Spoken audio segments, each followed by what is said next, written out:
A few years ago, Diane and I decided that we were lacking something on Hanukkah.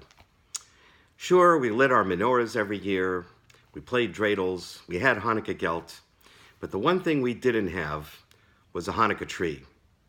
Now I know what you're thinking, Rabbi, there is no such thing as a Hanukkah tree. There's Christmas trees. Christmas trees are for Christmas, and there is no such thing as a Hanukkah tree. But we found a Hanukkah tree, and I wanted to share that with you today. So it occurred to me when I was studying the Bible one day that the menorah that used to stand in the temple in Jerusalem actually looks very much like a tree. In fact, it's the way I used to make a tree when I was 5 years old. You know, you'd make a stick that would be the trunk, and then you would make these branches come out symmetrically from either side of the stick, right? And when you think about it, the 7-branched lamp that stood in the temple looks exactly like the way I used to draw trees when I was 5 years old. In fact, the Bible seems to indicate it was supposed to look just like a tree. How do we know? Because it was decorated with almond blossoms. So not only was it supposed to be a tree, but a very special kind of tree, an almond tree. Now what's interesting about that is, there's a Bible scholar named Nachum Sarna who said, you know what's interesting about almond trees? They are the first trees to bloom in Israel in the wintertime. You know how trees go dormant during the winter and they seem to be dead? It was a big deal for the ancient human beings because they thought trees were miraculously living creatures, things, because they seemed to be dead, and then all of a sudden in the springtime they come back to life. So they said, wow, trees have this amazing power of life over death. That's a special power that trees have. And the first trees that come back to life in Israel were almond trees. And so this Bible professor, Nachum Sarna, said, you know what? It's probably not an accident that the menorah that stood in the temple is decorated to look like an almond tree. Perhaps it was supposed to represent the tree of life that stood in the Garden of Eden.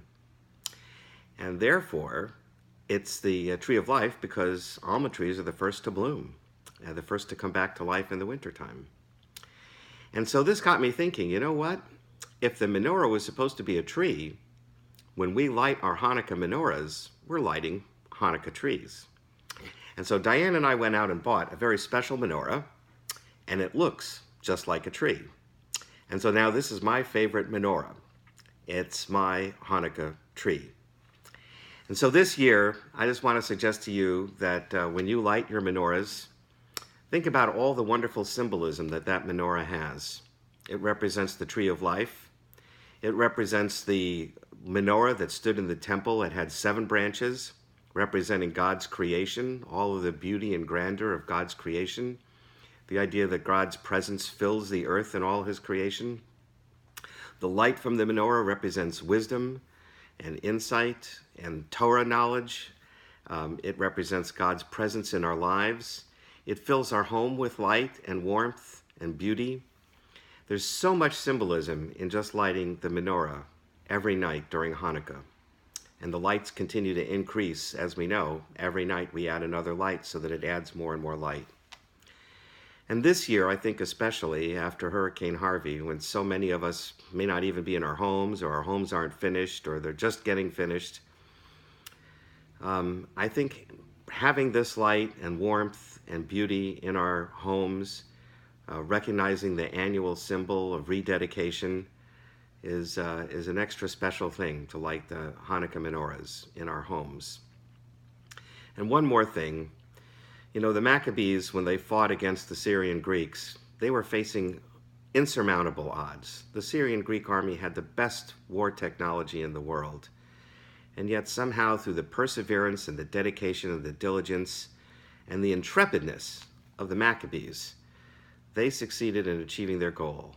They were able to get the enemy out of our country. They were able to take the idol out of the temple and clean it up and rededicate it to the worship of the one God.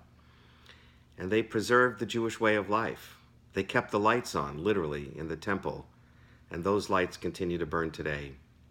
So we come from a long line of people who have this tenacity, this courage, this determination, And again, it's another aspect of lighting our menorahs this year, particularly after Hurricane Harvey, that we can demonstrate that the lights have not gone out in our homes, the Jewish light has not gone out, our indomitable spirit, our dedication to God, our dedication to the way of life, and our dedication to our people.